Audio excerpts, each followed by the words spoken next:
गीता में अर्जुन को स्वयं भगवान कह रहे हैं कि उस परमेश्वर की शरण में जा, उसके लिए उन संतों के पास जा जो तत्वदर्शी हो। इसी प्रकार हजरत मोहम्मद को उनका अल्लाह कह रहा है कि कोई और पूर्ण परमात्मा है, उसको पाने के लिए उन तत्वदर्शी संत की तलाश कर। वो प्रभु कौन है, ये जानने के लिए कृपया अवश्य सुनिए जगत गुरु तत्वदर्शी संत रामपाल जी महाराज के अमृत वचन।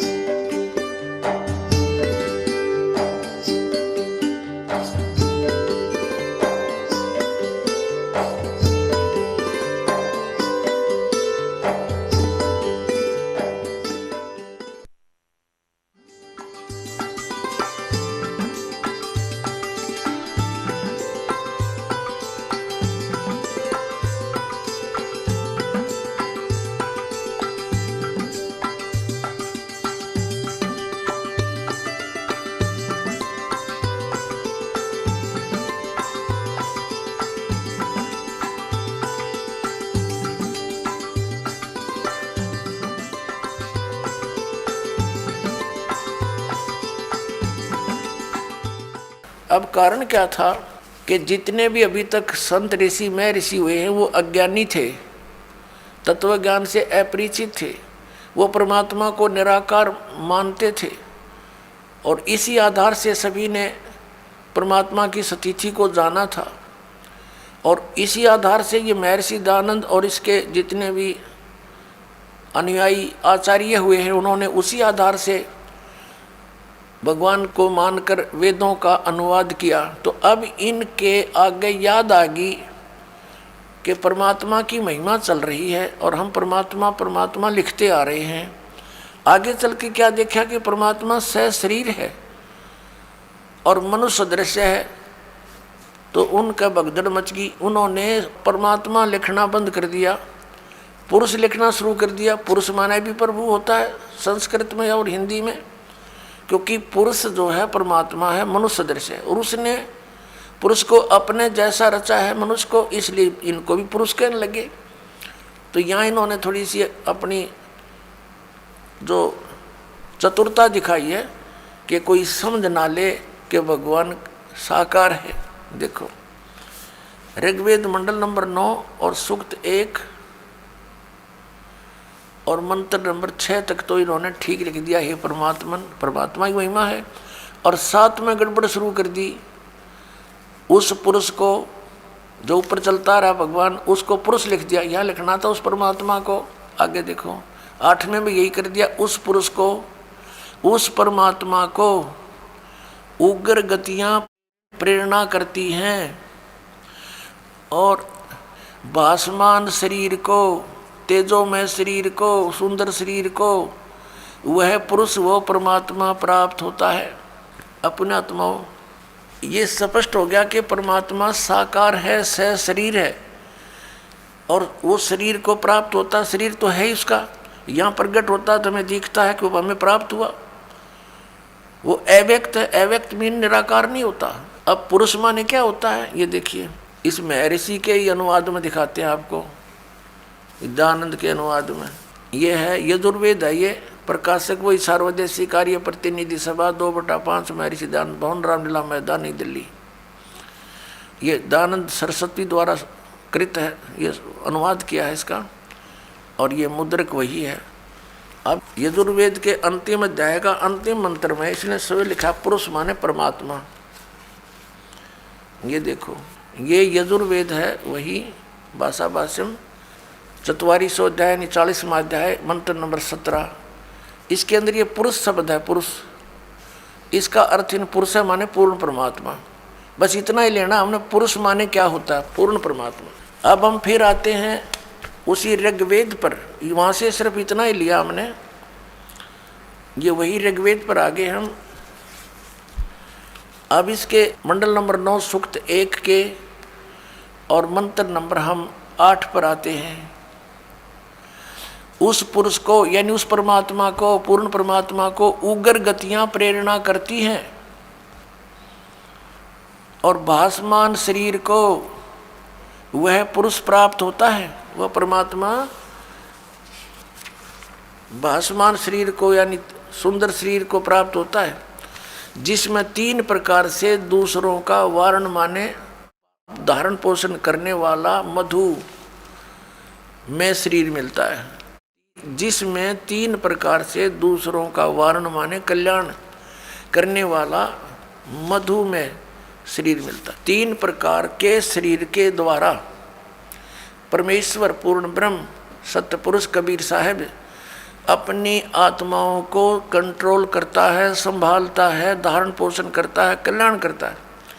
एक शरीर से एक रूप में परमात्मा वहाँ स्थिर रहते हैं सतलोक में, और सिंहासन में बहुत बड़े गुम्बद के अंदर विराजमान है।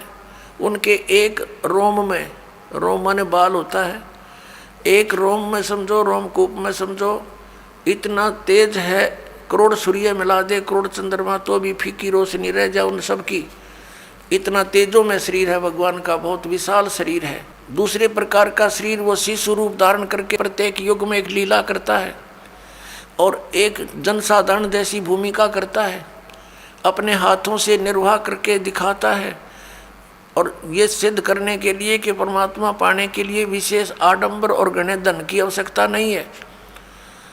गरीब से गरीब व्यक्ति भी सतभक्ति करके मोक्ष प्राप्ति कर सकता है, और उस दौरान परमात्मा अपनी तत्वदर्शी संत की भूमिका भी करते हैं।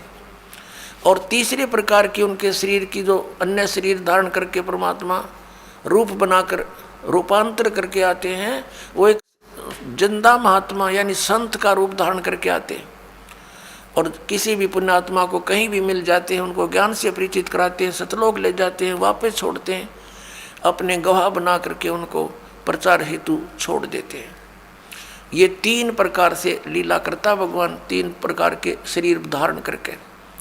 तो उसकी बताई अब कहा, तो शिशु रूप में जब परमात्मा यहाँ प्रकट होते हैं तो उनकी परवरिश की लीला कुंवारी गायों के द्वारा होती है, ये वेद भी गवाही दे रहे हैं, और वो प्रैक्टिकल परमात्मा ने 600 वर्ष पहले कर ही रखा। तो अब समझ में आ जाएगा who is God, Kabir is God. या देखिएगा, ये ऋग्वेद मंडल नंबर 9 सूक्त 1 मंत्र 8 हमने पढ़ लिया, अब 9वां पढ़ेंगे।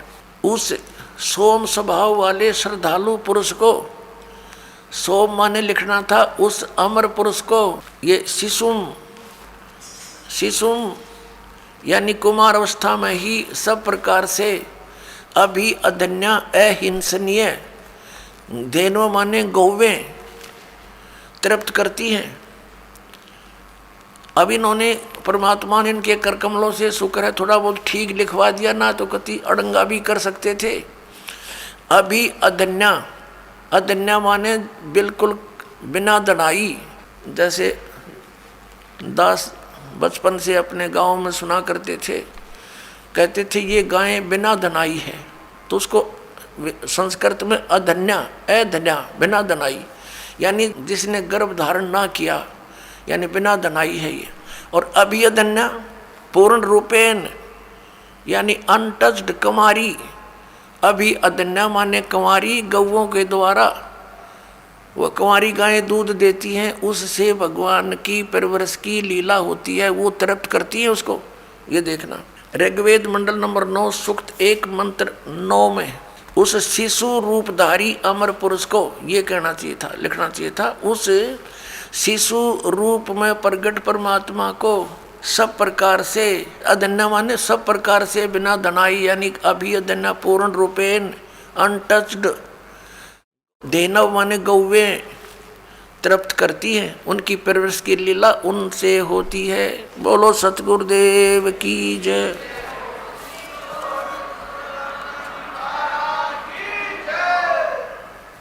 अपनात्मा इस प्रकार परमात्मा की लीला को और परमाणु को देखकर हम बहुत आसानी से समझ सकते हैं कि कौन है वो सुप्रीम गॉड, वो सर्वशक्तिमान परमात्मा कौन है, वो उत्तम पुरुष है तो अन्य है, वो कौन है।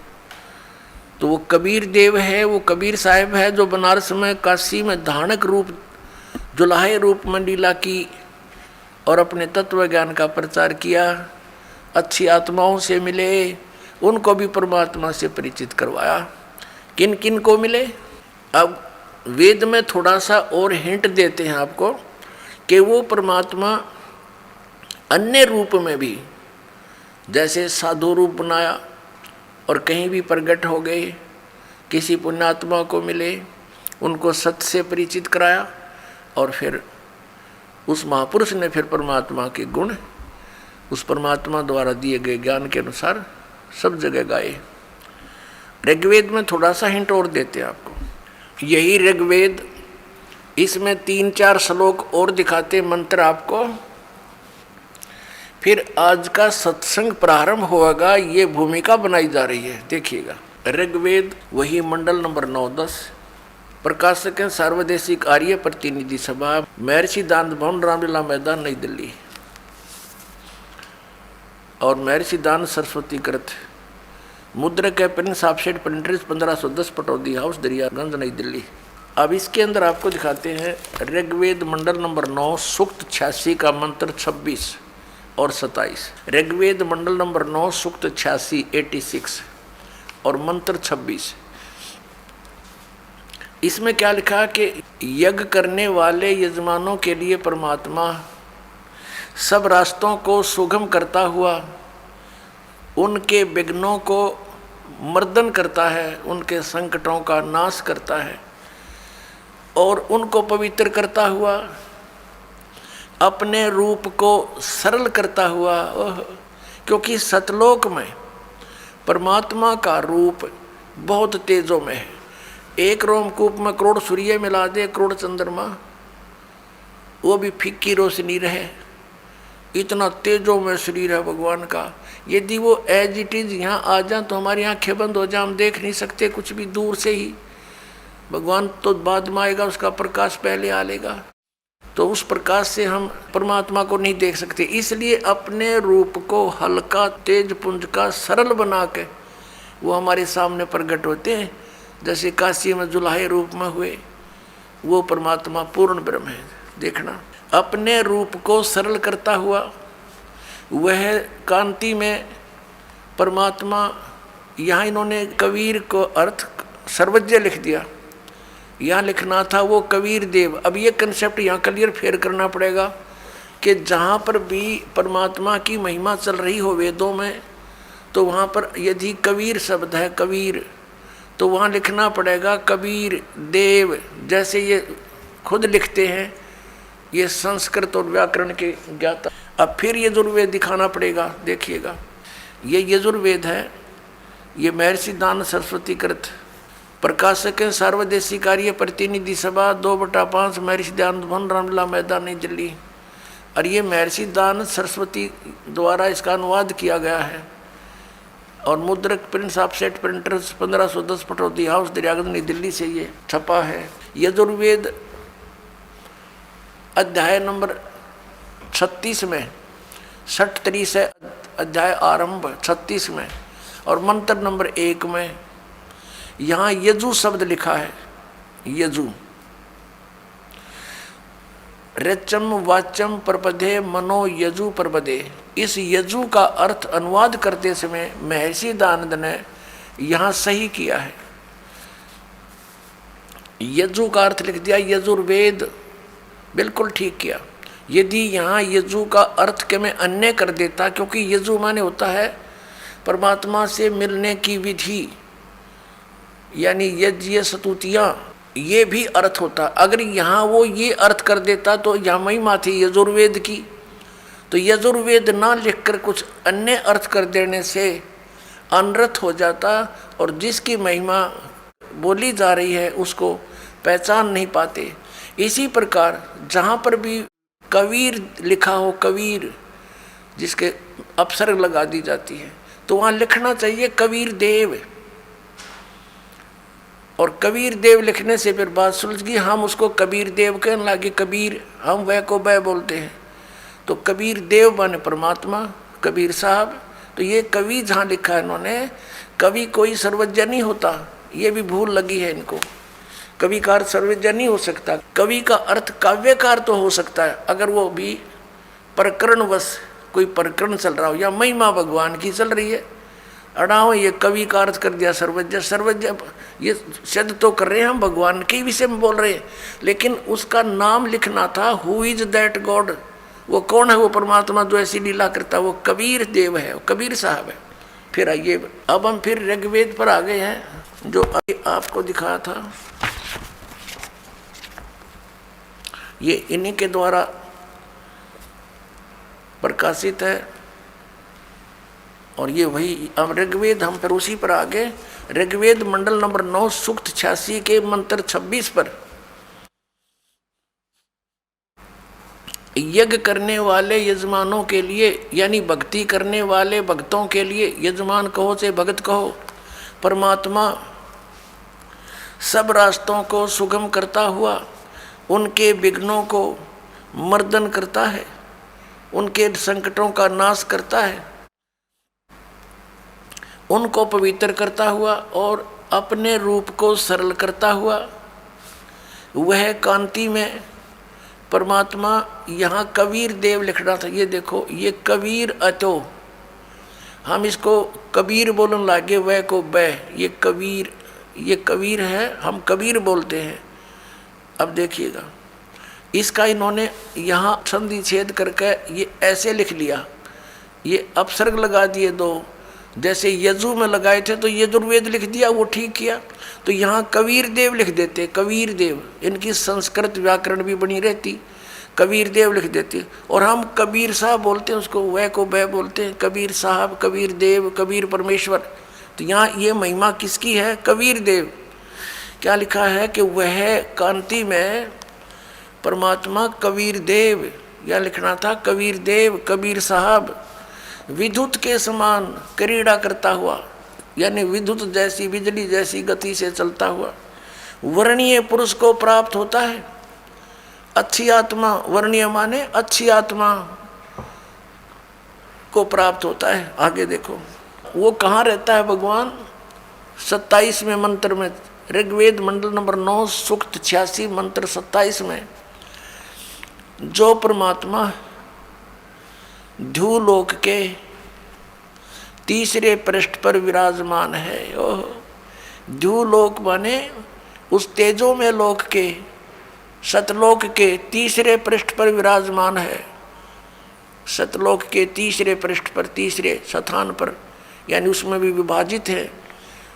टॉप मोस्ट प्लेस पर स्वयं परमात्मा विद्यमान है और नीचे अन्य सृष्टि है, सभी इसी प्रकार सृष्टि है जैसे यहाँ पर है। इसको समझने के लिए ऐसा समझो जैसे दिल्ली और बाह्य दिल्ली होती है, तो परमात्मा उस ध्रुवलोक के तीसरे पृष्ठ पर वहाँ रहता है, वहाँ विराजमान है, साकार है, मनुष्य दृश्य है, वहाँ से गति करके आता है। अब देखना, ऋग्वेद मंडल नंबर 9 सूक्त 82 मंत्र नंबर 1, जो सर्व उत्पादक प्रभु, सबकी उत्पत्ति करने वाला परमेश्वर, प्रकाशमान सद्गुणों की वृष्टि करने वाला, पापों का नाश करने वाला, हरण करने वाला है, वह राजेव, राजा के समान। ये देखना, ये है 269 पृष्ठ पे। अब हम पढ़ेंगे 270 पृष्ठ पे। राजा के समान दर्शनीय है, राजा के समान देखने योग्य है, साकार है, मनुष्य दृश्य है। ये वेद गवाही दे रहे हैं इन्हीं के कर कमलों से, जो भगवान को निराकार निराकार करके और दुनिया को बरगलाया करते थे। आज उन्हीं के कर कमलों से, उन पवित्र सदग्रंथों में परमात्मा ने दया करके ये ठीक अनुवाद करा दिया ना। ये अड़ंगा भी कर सकते थे, क्योंकि अन्य सब जगह उल्टा लिख रखा, भगवान निराकार है। अब परमात्मा राजा के समान दर्शनीय है, देखने जोगा है। वह पृथ्वी आदि लोक लोकांतरों के चारों ओर शब्दायमान हो रहा है। वह वर्णीय पुरुष को, अच्छी आत्मा को, जो दृढ़ भक्त है, उसको पवित्र करता हुआ प्राप्त होता है। पवित्र करता है, ज्ञान से साफ करता है। जिस प्रकार विद्युत स्नेह वाले स्थानों को आधार बनाकर प्राप्त होता है, अपना आत्मा स्पष्ट कर दिया। जैसे कैसा अच्छा प्रमाण दिया है वेद में कि जैसे आकाशीय बिजली किसी धातु को आधार बनाकर ही उस पर अट्रैक्ट होती है, उसी पर आके गिरती है, अन्य पर नहीं गिरती, तो ऐसे ही परमात्मा उन्हीं पुण्यात्माओं को मिलता है जिनसे वो आकर्षित होता है, जो दृढ़ भक्त होते हैं, जो उनकी बातों को श्रोधार्य करके फिर दृढ़ता के साथ अन्य पुण्यात्माओं को सुनाते हैं। पहले काशी धातु के बेले थाली हुआ करते, और जब वर्षा के सीजन में हमारी दादी जी कहती थी हमारी माताओं से कि बाहर आंगन में काशी की थाली रखी है, बेला रखा है, इसको अंदर रख दो, नहीं तो बिजली गिर जाती है काशी धातु पर। ये विशेष अट्रैक्शन होता था, अमूमन जहाँ भी ऐसा संयोग होता था वो काशी की धातु पर ही गिरती थी। कहने का भाव ये है कि वेद ने ये प्रमाणित किया है, एक एग्जाम्पल दिया है कि वो परमात्मा उन पुण्यात्माओं पर ऐसे अट्रैक्ट होता है, उन्हीं को ही मिलेगा वो जो दृढ़ भक्त होते हैं। जैसे आकाशीय बिजली, आकाशीय विद्युत अपने उस धातु पर ही गिरती है, उसको आधार बनाकर ही नीचे आती है। आगे देखो वो क्या करता है फिर आकर के। ऋग्वेद मंडल नंबर 9 सूक्त 82 मंत्र 1 पढ़ लिया। अब दूसरे में क्या लिखा है कि हे परमात्मन, उपदेश करने की इच्छा से आप, ज्ञान देने के उद्देश्य से आप महापुरुषों को प्राप्त होते हो, अच्छी आत्माओं को मिलते हो, और आप अत्यंत गतिशील पदार्थ के समान यानी बिजली की जैसी गति से हमारे आध्यात्मिक यज्ञ को प्राप्त होते हो। आप यह लिखना था आप कबीर देव हैं, सर्वज्ञ लिख दिया। आप कबीर देव हैं, कबीर साहब हैं, हम कबीर साहब बोल रहे हैं, उन्हें कबीर देव। अब शुद्ध स्वरूप हैं, हमारे पापों को दूर करके हे परमात्मा, हे अमर परमात्मा हमको सुख दे। अपने आत्माओं पवित्र वेदों को पूरा विश्व मानता है कि ये परमात्मा के यथार्थ ज्ञान से युक्त है, और परमेश्वर ने कहा है 600 वर्ष पहले कि वेद मेरा भेद है, मैं ना मिलूं वेदन के माही, और जौन वेद से मैं मिलूं वो वेद जानते नहीं। जौन वेद से मैं मिलूं वो वेद जानते नहीं। कबीर परमेश्वर ने कहा था कि धर्मदास, हे प्यारी आत्मा, ये चारों वेद मेरा ही गुणगान कर रहे हैं, पर इसको ये समझ नहीं पा रहे। अब जब आदरणीय धर्मदास जी के विषय में जानकारी आपको देंगे तो उनसे वार्ता में क्या क्या बातें हुई। जब धर्मदास जी ने सचखंड देख लिया और वापस आए, परमात्मा को सतलोक में देखा, सारे ब्रह्मांडों के कंट्रोलर के सिंहासन पर उत्पत्तिकर्ता के रूप में। और उससे पहले आदरणीय धर्मदास साहिब जी हिंदू धर्म में जन्मे, एक लाला जी सेठ के घर जन्म था, बहुत धनी व्यक्ति थे। वो भगवान श्री राम श्री कृष्ण जी पर आसक्त थे, इन्हीं को सुप्रीम पावर माना करते थे, क्योंकि हमारे आदरणीय शंकराचार्यों ने यही ज्ञान फीड कर रखा था पवित्र हिंदू धर्म के पुण्यात्माओं में कि राम और श्री कृष्ण ये सुप्रीम पावर हैं, ब्रह्मा विष्णु महेश ये अजर व अमर हैं। विशेषकर विष्णु और शंकर जी को ये अजर अमर कहा करते थे, इनके कोई माता पिता नहीं है। और जब धर्मदास जी ने सतलोक में देखा भगवान को, जब नीचे आकर देखा वही जुलाहे के रूप में कार्य करते को, तब उन्होंने कहा था हे भगवान, सचमुच भगवान तो आप हो। तो हमें बताया गया कि पुराणों में लिखा है कि श्री विष्णु जी सुप्रीम पावर हैं, वेदों में लिखा है श्री विष्णु जी ही सुप्रीम पावर हैं, शंकर भगवान सर्वशक्तिमान हैं, यही अजर अमर हैं। हे परमात्मा, क्या फिर ये वेद कतेब झूठे हैं?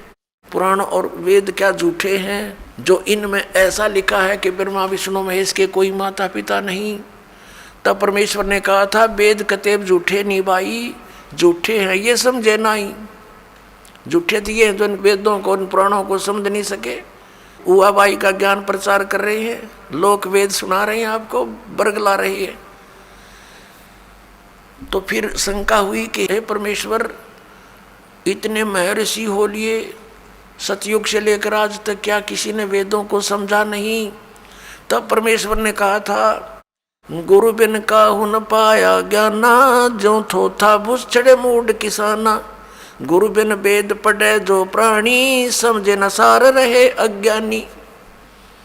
कि भाई गुरु बिन काहू न पाया ज्ञाना, जो थोथा भूस छड़े मूड किसाना। मूर्ख व्यक्ति थोथे भूस पर लठ मारे जा, उसको कूटता रहे, उसमें क्या हासिल होगा। तो इसी प्रकार ये थोथा भूस कूट रहे थे सभी ऋषि महर्षि। जैसे कल आपको दिखाया था सत्संग में, रूबरू करा था उन पुराणों के, जिसमें ब्रह्मा विष्णु महेश नासवान है, वो स्वयं स्वीकार करते हैं हमारी जन्म मृत्यु होती है। तो परमात्मा ने कहा था, गुरु बिन काहू न पाया ज्ञाना, जो थोथा भूस छड़े मूड किसाना। और गुरु बिन वेद पढ़े जो प्राणी, समझे ना सार रहे अज्ञानी। तो ये सभी अज्ञानी रहे अभी तक। परमात्मा आए थे गुरु रूप में, वो गुरु थे, वो सतगुरु थे। अब नकली गुरु घने हो गए, इसलिए सतगुरु कहना पड़ा।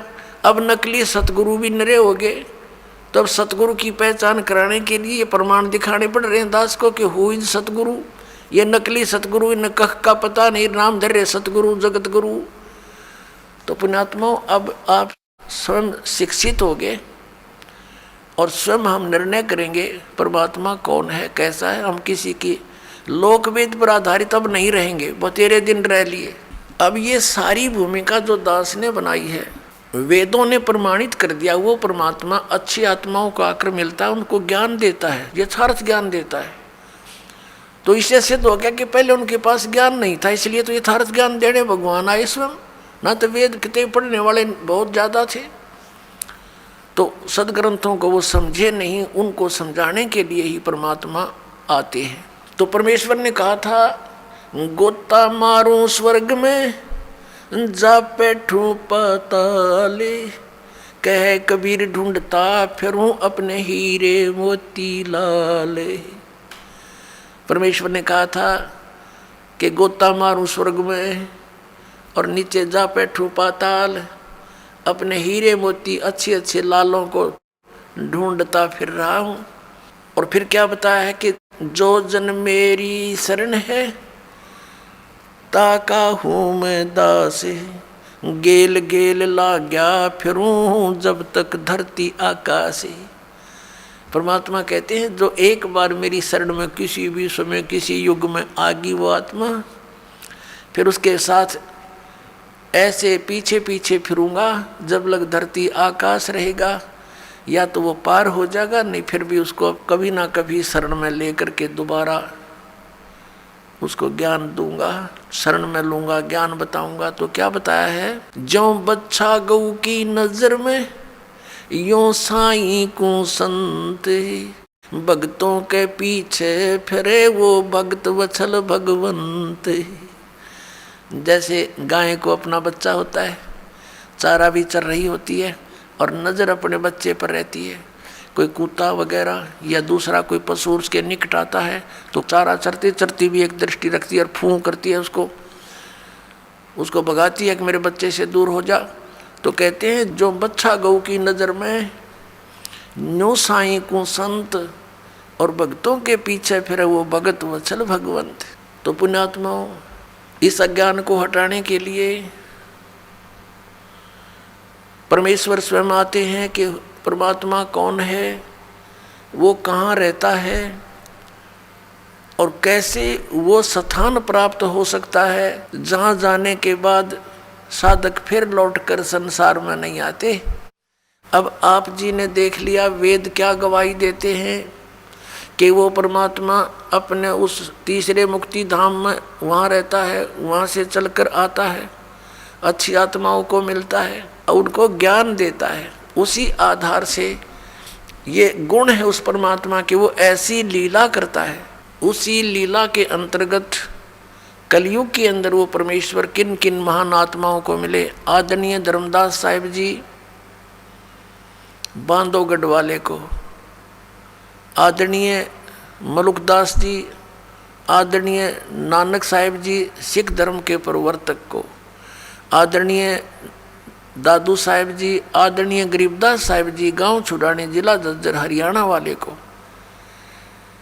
आदरणीय घीसा दास साहिब जी, गांव खेखड़ा, जिला मेरठ, उत्तर प्रदेश वाले को। इन महापुरुषों के विषय में तो दास को जानकारी है, और अन्य बहुत से महापुरुषों को वो ऐसे मिलते हैं। आदरणीय नामदेव जी को भी मिले थे, आदरणीय हजरत मोहम्मद जी को भी मिले थे। हजरत मोहम्मद जी ने परमात्मा के ज्ञान को स्वीकारा नहीं था, बाकी सभी महापुरुषों ने परमात्मा के ज्ञान को स्वीकारा था। अब क्या कहते हैं, हम मोहम्मद को वहाँ ले गए, कबीर परमेश्वर कहते हैं सतलोक ले गए, इच्छा रूपी वहाँ नहीं रहो, उल्ट मोहम्मद मैल पठाया, गुज बीरज एक कलमा लाया, रोजा बंग नमाज दई रे, बिस्मल की नई बात कही रे। अब क्या बताते हैं कि हम इस हजरत मोहम्मद को भी लेकर गए थे, क्योंकि सभी आत्मा उस एक का परमात्मा की है, अल्लाह कबीर की है, उस परम अक्षर ब्रह्म सत्य पुरुष की है। वो चाहते हैं कि अच्छी आत्माएं जिनके पीछे काफ़ी लोग लगे हुए हैं, उनको और सच्चाई बता दूं तो ये उनको समझा देंगे और जल्दी मेरे शरण में ले आएंगे। लेकिन यहाँ परमात्मा की जो बात सिरे नहीं चढ़ पाई, तो क्या बताते हैं, परमात्मा ने फिर आकर बताया कि हे मुसलमानों, तुम हजरत मोहम्मद के नाम पर जो ये बिस्मिल करते हो, ये बिस्मिल करने की बात उन्होंने नहीं कही। उन्होंने क्या बताया, रोजा बंग नमाज दई रे, बिस्मिल की नई बात कही रे, नबी मोहम्मद ना गोश्त खाया। हजरत मोहम्मद ने, नबी मोहम्मद ने मांस नहीं खाया, मांस नहीं खाया। कहते हैं अरस कुरस पर अलह तकत है, खालिक बिन नहीं खाली, और वो पैगंबर पाक पुरुष थे साहिब के अब्दाली। वह पैगंबर तो पुण्यात्मा थी, वैसे जुल्म करें थे जैसे तुम कर रहे हो।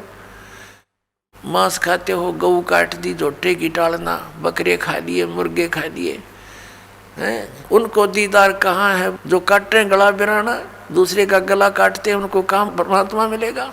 नबी मोहम्मद नमस्कार है कि नबी मोहम्मद आदरणीय महापुरुष थे, और राम रसूल कहाया, वो भगवान का अल्लाह का दूत कहलाया। और 1,80,000 को सौगंध जिन नहीं कर चलाया।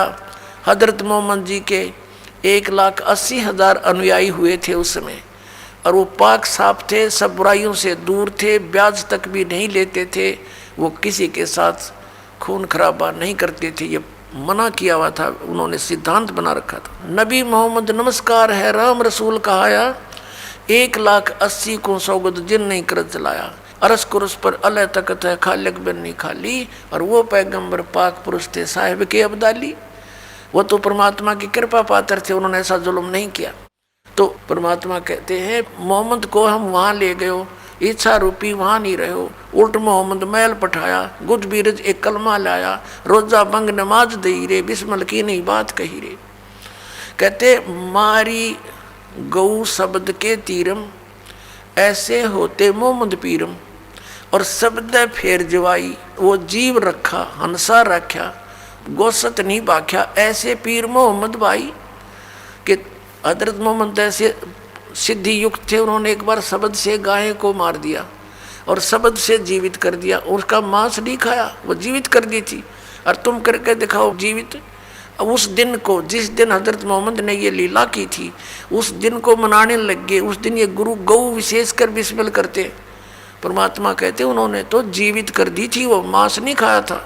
फिर क्या बताते हैं, परमात्मा कहते हैं एक समय हजरत मोहम्मद जी ने वचन से गऊ मार दी और जीवित नहीं हो पाई, क्योंकि जो सिद्धियां प्राप्त हुई थी भगवान से, वो उसकी 1-2 करामात दिखाने से फेल होगी।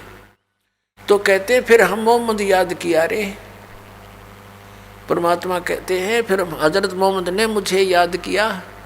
जब ये जीव अपने सामर्थ्य से हार लेता है तो परमात्मा को याद करता। जब हम मोहम्मद याद किया रे और शब्द स्वरूपी हम बेग गया रे, मुई गऊ हमने बेग जिवाई, तब मोहम्मद का निश्चय आई।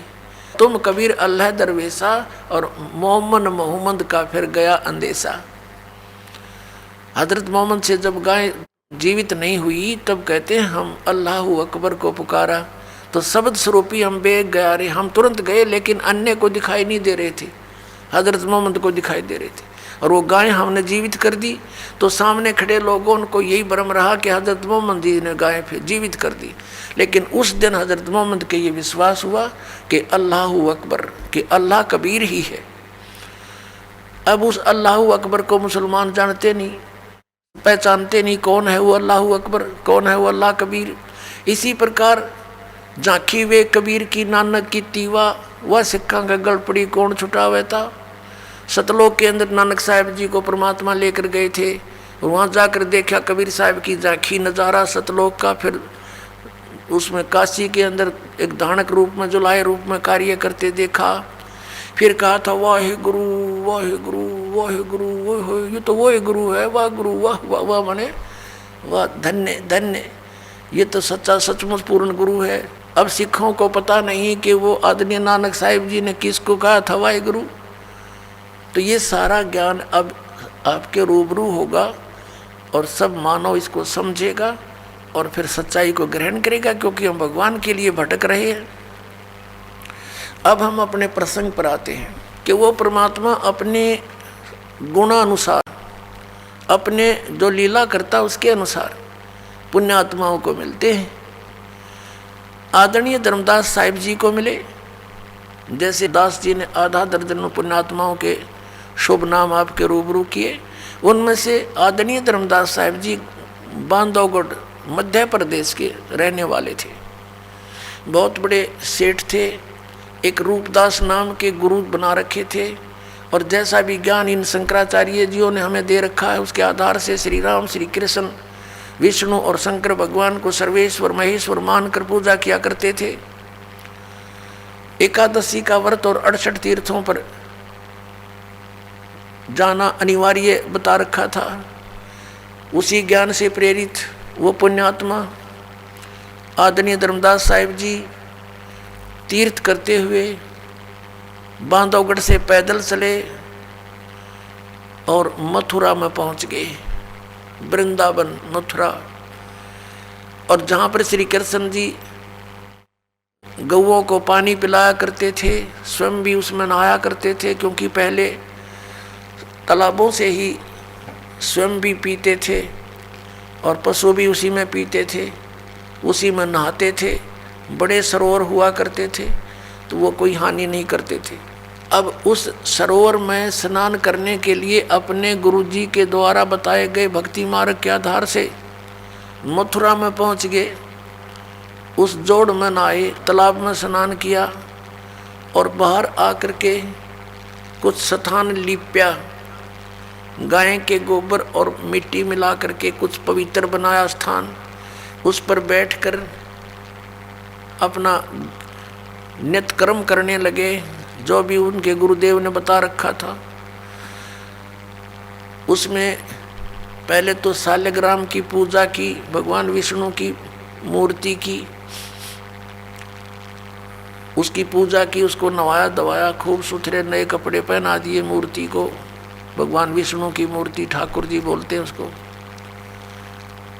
और फिर गीता जी का पाठ करने लगे। उसी समय परमात्मा एक जिंदा महात्मा का रूप बनाकर, जैसा आप जी ने अभी ऋग्वेद मंडल नंबर 9 सूक्त 1 मंत्र 8 और 9 में 8 में आपने पढ़ा कि उस परमात्मा को उग्र गतियाँ प्रेरणा करती हैं, यानी ऐसी उग्र स्थिति बन जाती हैं कि हाहाकार मच जाती है, धर्म की हानि होती है, सभी व्यक्ति नास्तिकता की ओर अग्रसर हो रहे होते हैं। उस समय परमात्मा एक सुंदर शरीर यानी एक भासमान शरीर को प्राप्त होता है और वहाँ आकर के वो ज्ञान प्राप्त कराता है।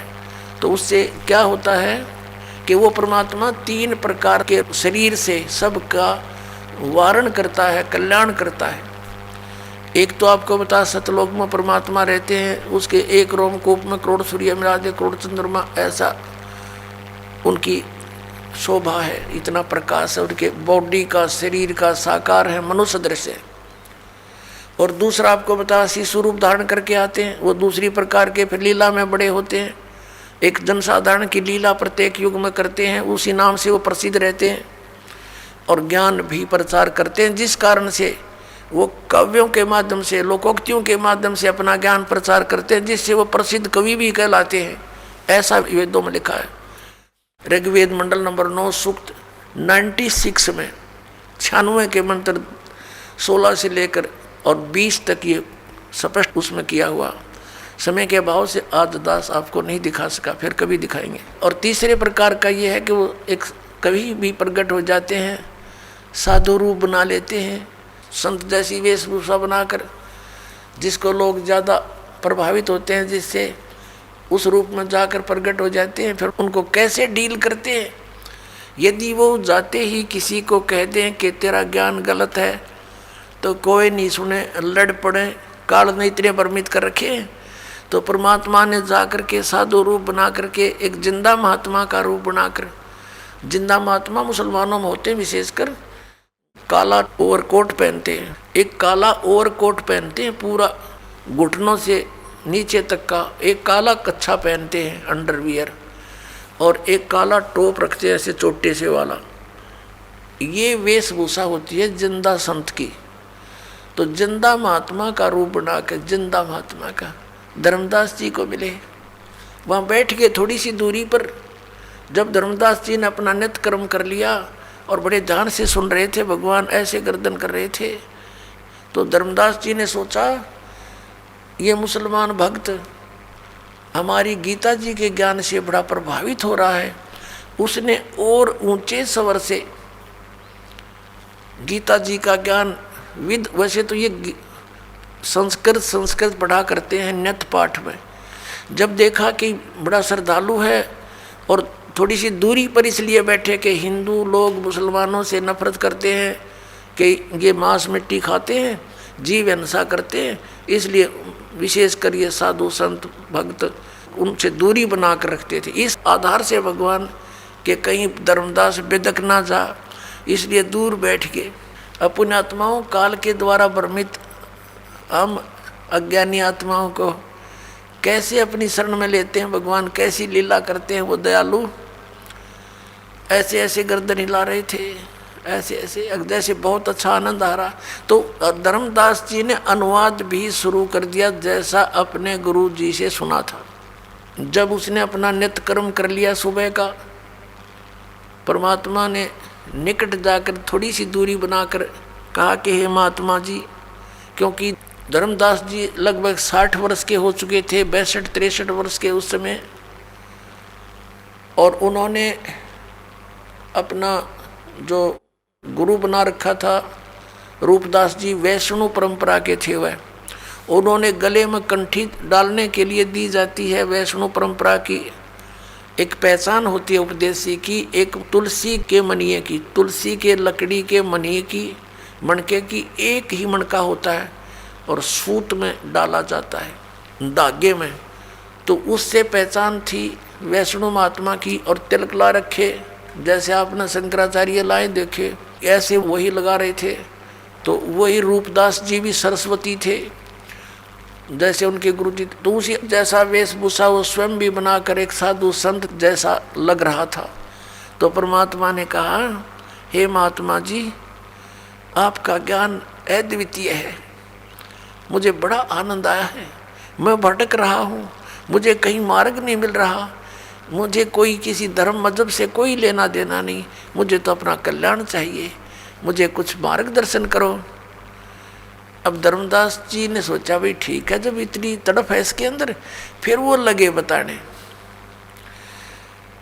कि हमारे गुरुदेव ने ऐसे बता रखा है, 68 तीर्थ का तो मैं यात्रा पे निकला हूँ, 68 तीर्थों पे स्नान करूँगा, और उनमें से एक तीर्थ हमारा ये मथुरा का ये तालाब भी है, मथुरा भी है। इसके बाद मैं वृंदावन के अंदर गोवर्धन का चक्कर लगाऊंगा। भगवान श्री कृष्ण ने गोवर्धन यानी गिरिराज को हाथ पर उठाया था। और फिर मैं बरसाना जाऊंगा, राधा से सिफारिश लवाने के लिए, राधे राधे श्याम मिला दे, क्योंकि राधा जी बरसाने की लड़की थी, श्री कृष्ण से मिलने आया करती थी वृंदावन में, मथुरा में। अब राधा ही मुश्किल ते मिल पाया करती किधर वो पीठ के भगवान श्री कृष्ण ते, और ये सिपारिश लुआन जाओ राधा ते, वह राधा ने कृष्ण देखी से बोले आदमी ऐसे भ्रमित कर रखे, राधे राधे श्याम मिला दे, और राधे श्याम मिलाओगी जब वो श्याम मिलेगा, और वो श्याम मिल भी गया तो के केला टूटेगा। हमारे वेद बतावे, गीता बतावे कि इन भगवान से मोक्ष नहीं। और परमेश्वर कबीर जी ने कहा था गुण तीनों की भक्ति में ये भूल पड़ो संसार, कह कबीर निज नाम बिना कैसे उतरो पार, तीन देव की जो करते भक्ति उनकी कबू ना हो मुक्ति। अब धर्मदास जी बता रहे हैं। और उसके बाद एकादशी का व्रत रखता हूँ मैं, ये बहुत ही उत्तम व्रत है, इसके रखने से मोक्ष हो जाता है। श्राद्ध निकालते हैं, सब क्रियाएं करते हैं हम, और राम कृष्ण का जाप जपते हैं, हरे कृष्ण हरे राम राम राम राधे श्याम सीता राम हरे राम, ये हमारे मंत्र हैं। ओम नमः शिवाय। अब परमात्मा ने जब उसने सारा कुछ कह लिया तब कहा कि हे महात्मा जी मेरा उद्धार करो, दीक्षा दे दो मुझे, आप मुझे अपना शिष्य बना लो, और मेरी कुछ जिज्ञासा है, मेरे कुछ शंका का कुछ समाधान भी चाहता हूँ। तो धर्मदास जी ने कहा कि देखो जी हम शिष्य नहीं बना सकता मैं, क्योंकि ऐसे शिष्य बनाना पाप होता है, क्योंकि मुझे आदेश नहीं है, और मेरे गुरुजी हैं रूपदास जी, उनके पास चलो मैं आपको दीक्षा दिला दूंगा। तो परमात्मा ने कहा ठीक है आप ऐसे ही करना, पर मेरे कुछ शंका का समाधान कर दो ताकि मुझे विश्वास और मैं चलूँ आपके साथ। अब बोलो बोलो। तब परमात्मा ने कहा कि आप जी ने आप ज्ञान बता रहे हो कि ब्रह्मा विष्णु महेश अजरो अमर है, इनकी जन्म मृत्यु नहीं होता, और शंकर और विष्णु जी ये सुप्रीम पावर है, यही सर्वशक्तिमान है। और आप ये भी कह रहे हो कि गीता जी का ज्ञान श्री कृष्ण जी ने दिया, और श्री कृष्ण इज विष्णु। हाँ बिल्कुल ठीक है, क्योंकि ज्ञान सुनाया उसने सारा कुछ, उसके बाद परमात्मा बोले ठीक है। और आप कहते हो कि विष्णु जी सुप्रीम गॉड हैं, सबसे उत्तम परमात्मा है, ये बिल्कुल सही है, ऐसा ही लिखा है। तो परमात्मा ने कहा कि गीता जी का ज्ञान किसने बोला? श्री कृष्ण जी ने। ठीक है, आप पढ़ रहे थे आप अभी पढ़ रहे थे आपकी गीता जी में, इसमें लिखा है कि अर्जुन तेरे और मेरे बहुत जन्म हो चुके, तू नहीं जानता मैं जानता हूं। तो ये अविनाशी कैसे हुए आपके भगवान जिसने दिया गीता जी का ज्ञान? पुणात्माओं, श्रीमद् भगवद गीता अध्याय नंबर 2 के श्लोक 12 में, श्रीमद् भगवद गीता अध्याय नंबर 4 के श्लोक 5 और 9 में, अध्याय नंबर 10 श्लोक 2 में गीता ज्ञानदाता स्वीकारता है कि मेरे जन्म और मृत्यु होते हैं, अर्जुन तेरे भी होते हैं, मेरे भी होते हैं। तो इससे सिद्ध हुआ कि अविनाशी कहाँ हुआ? नाशवान है। अभी आप कह रहे हो कि 18वें अध्याय के 62वें श्लोक में आप पढ़ रहे थे, क्योंकि धर्मदास जी ने मोटे मोटे यानी मेन से श्लोक बोले, परमात्मा की दया होती है, उसने वही श्लोक बुलवा दिए जो उसकी आंख खोल सके थे। तो परमात्मा ने कहा कि अभी आपने गीता जी में बताया कि हे अर्जुन 18वें अध्याय के 62वें श्लोक में प्रमाण है, तू सर्वभाव से उस परमेश्वर की शरण में जा, उसकी कृपा से तू परम शांति को, सनातन परम धाम को प्राप्त होगा। तो वो भगवान कौन है?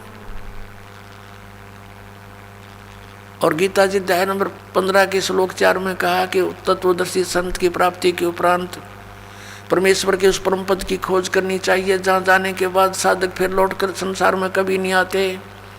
और जिस परमेश्वर ने सारे ब्रह्मांडों की रचना की है, केवल उसी की भक्ति करो। आपका भगवान गीता ज्ञानदाता ये कह रहा है, गीता ज्ञानदाता तो कह रहा है कि उसकी भक्ति करो। वो कौन है मुझे वो बता दो, बस फिर मैं आपके गुरु का चेला। अब धर्मदास की तो आँखें फूल गई, सब भूल गया, कोई जवाब नहीं, बेबाक हो गया, गूंगा और बहरा हो गया, सुन्न हो गया काफ़ी देर तक। यूँ क्या कही भाई, सच्चाई बिल्कुल सारी। फिर क्या सोचता, क्या कहता है? उसने सोचा बात तो बिगड़ गई, क्योंकि मन काल है और सत्य से परिचित होकर भी यह नहीं स्वीकारने देता, ये पक्का जाल है। अब धर्मदास ने विषय बदल दिया, कहने लगा हम वैष्णव साधु हैं, हम जीव हिंसा नहीं करते, हम तो तुम्हारे जैसे शूद्र को निकट भी नहीं बैठने देते, तो क्या बातें बना रहा है, और हम कोई जीव हिंसा नहीं करते। अब उसने देख लिया धर्मदास जी ने कि ये मुसलमान है और ये मांस खाते हैं, तो ये एक टोंट कस दिया कि हम जीव हिंसा नहीं करते हैं और हम किसी का बुरा नहीं करते, हम ऐसे ऐसे अपने लागे बड़ाई करने। अब परमात्मा ने देख लिया काल ना हल्ला इसके अंदर तक गया नहीं, अंदर ही विद्वान है अभी तो परमात्मा अंतर ध्यान हो गए, एकदम अदृश्य हो गए।